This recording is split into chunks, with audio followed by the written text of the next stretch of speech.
जय हिंद, वंदे मातरम। मैं सुबूही Khan. Civil laws यानी कि शादी, ब्याह, विरासत, ज़मीन जायदाद, संरक्षण, प्रतिपालन या फिर गोद लेने के कानून आदि। आजकल ये सवाल उठ रहा है कि हमारे देश में एक यूनिफॉर्म सिविल कोड होना चाहिए, यानी कि आप किसी भी पंथ, किसी भी मजहब, किसी भी जाति के हों, एक समान सिविल कानून सबके ऊपर लागू होना चाहिए।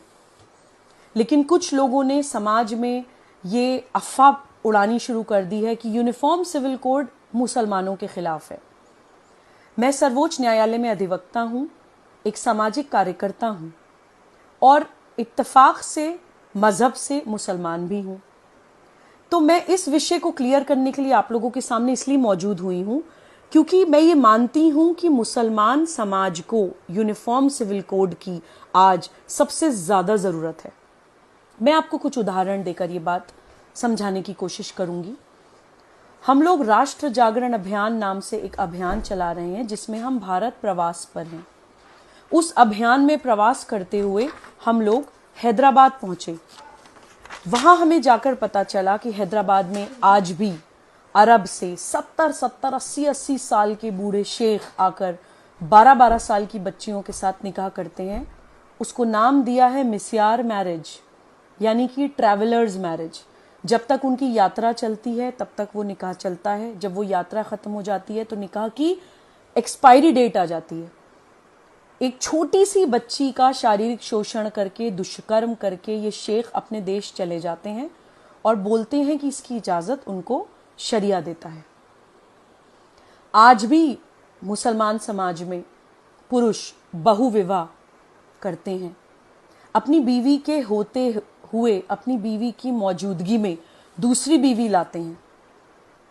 आप सोचिए कि एक महिला का शारीरिक, मानसिक, मनोवैज्ञानिक, आर्थिक हर तरह का शोषण करके ये पुरुष बच के निकल जाते हैं शरिया लॉ की आड़ लेकर।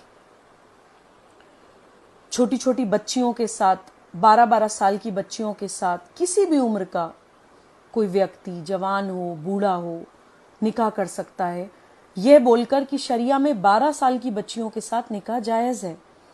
जब कोई बच्ची प्यूबर्टी अटेन कर लेती है, उसको पीरियड्स शुरू हो जाते हैं, तो शरिया के मुताबिक उसके साथ निकाह किया जा सकता है। ऐसा इन लोगों का मानना है। एक होता है अडॉप्शन, यानी गोद लेने का कानून। मुसलमान समाज में गोद लेने का भी कोई अधिकार नहीं है।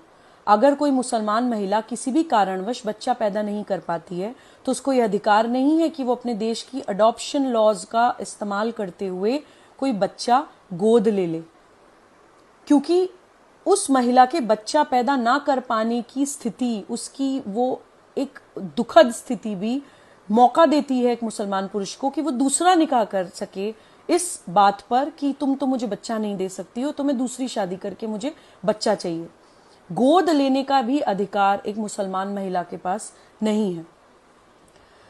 देन गार्जियनशिप लॉज, यानी कि सरपरस्ती, संरक्षण के जो कानून होते हैं देश में, वो भी मुसलमानों के ऊपर अप्लाई नहीं होते हैं। एक मेरे पास अभी कुछ दिन पहले केस आया, मैं आपको बताना चाहती हूँ कि एक महिला के पुरुष की हस्बैंड की डेथ हो गई।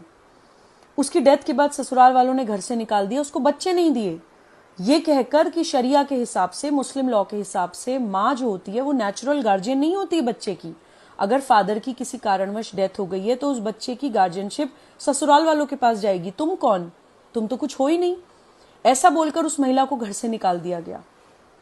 ये उदाहरण मैं आपको इसलिए दे रही हूं कि जो भी मुस्लिम समाज के पढ़े लिखे लोग हैं, मुसलमान समाज के जो रैशनल लोग हैं, सोचने समझने वाले लोग हैं, या जो पैगंबर मोहम्मद सल्लल्लाहु अलैहि वसल्लम के रास्ते पर चलना चाहते हैं, वो लोग मनन करें, अपने आप से सवाल करें कि प्रॉफिट मोहम्मद सल्लल्लाहु अलैहि वसल्लम महिलाओं के अधिकारों की बात करते थे।